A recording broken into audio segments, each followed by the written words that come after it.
हमारे बहुत ही आदरणीय हमारे सबके नेता चौधरी भूपेंद्र सिंह हुड्डा जी, हमारे कांग्रेस के प्रदेश के हमारे अध्यक्ष, प्रदेश की गरीब वंचित वर्ग, कुछ ऐसा संयोग रहा है कि बिशन लाल सैनी जी को जब आपका आशीर्वाद मिला है तो जो है ये विपक्ष में इनका समय ज़्यादा रहा है, मगर आज मैं विश्वास के साथ कह सकता हूँ आज तो जन आक्रोश रैली है। अगले दशहरे के बाद अगले हरियाणा दिवस पर यहीं हम रैली करेंगे और विजय रैली करेंगे आपकी सरकार बनाकर, और बिशन लाल सैनी जी उस सरकार में के मजबूत स्तंभ के रूप में मैं समझता हूँ रहेंगे। हमारे भाई विधायक वरुण मोलाना जी, भाई हमारे विधायक मेवा सिंह जी, हमारे विधायक सुभाष देशवाल जी, विधायक जयवीर वाल्मीकि जी, जब चुनावी वर्ष में हमने प्रवेश कर दिया, चुनाव की बिगुल बज चुकी। अभी 5 स्टेटों के चुनाव हो रहे हैं, 5 प्रदेशों के चुनाव के 2 महीने के बाद लोकसभा चुनाव होंगे, यानी कि आज से 3-4 महीने के बाद, और उसके 4 महीने बाद विधानसभा चुनाव होंगे। अगर आचार संहिता का समय निकाल दें तो इस सरकार के पास मात्र 6 महीने और 20 दिन, इस सरकार के पास 7 महीने से कम का समय बचा। अगर हम चुनाव आचार संहिता का समय निकाल दें, अगर चुनाव निर्धारित समय पे होते हैं, तो जब आखिर 6-7 महीने की सरकार का कार्यकाल बच जाए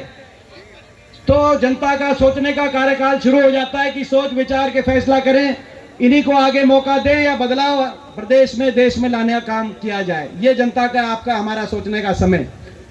आज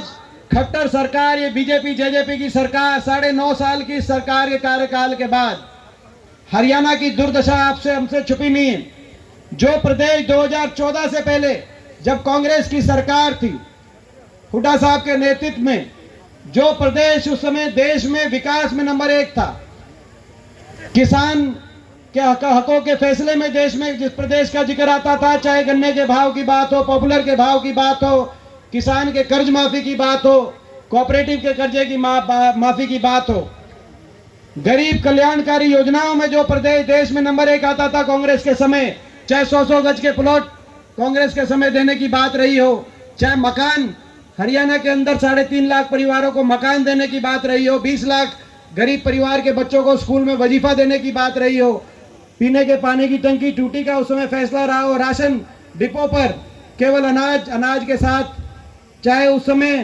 दाल तेल चीनी की व्यवस्था की बात रही हो,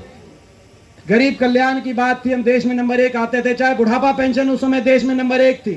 किसान के हकों के फैसले में नंबर 1 थे, खिलाड़ियों के सम्मान में नंबर 1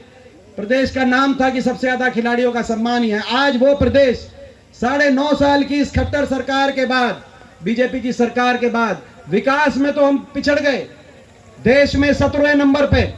नंबर 1 अगर पहुंच गए देश में, तो आज बेरोजगारी में देश में नंबर 1, हर घर में एक नौजवान पढ़ा लिखा बेरोजगार, बेरोजगारों की फौज खड़ी होगी हरियाणा में।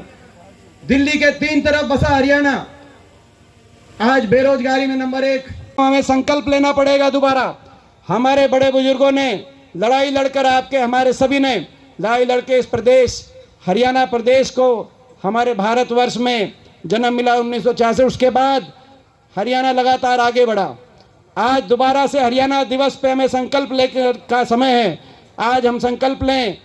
कि हरियाणा ऐसा प्रदेश ना हो जहां सबसे ज़्यादा बेरोजगारी हो, बल्कि हरियाणा एक ऐसा प्रदेश हो जहां सबसे ज़्यादा रोजगार का सृजन हो। हम संकल्प लें हरियाणा ऐसा प्रदेश ना हो जहां किसान पे अत्याचार सबसे ज़्यादा हो, 750 किसानों को अपनी जान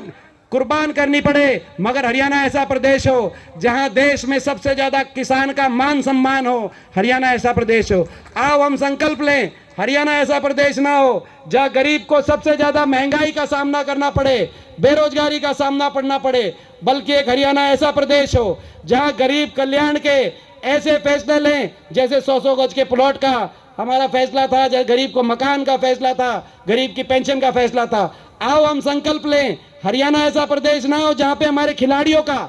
अपमान हो, हमारी बेटियों को दिल्ली की सड़कों पर खिलाड़ी बेटियों को घसीटा जाए, जिन खिलाड़ियों ने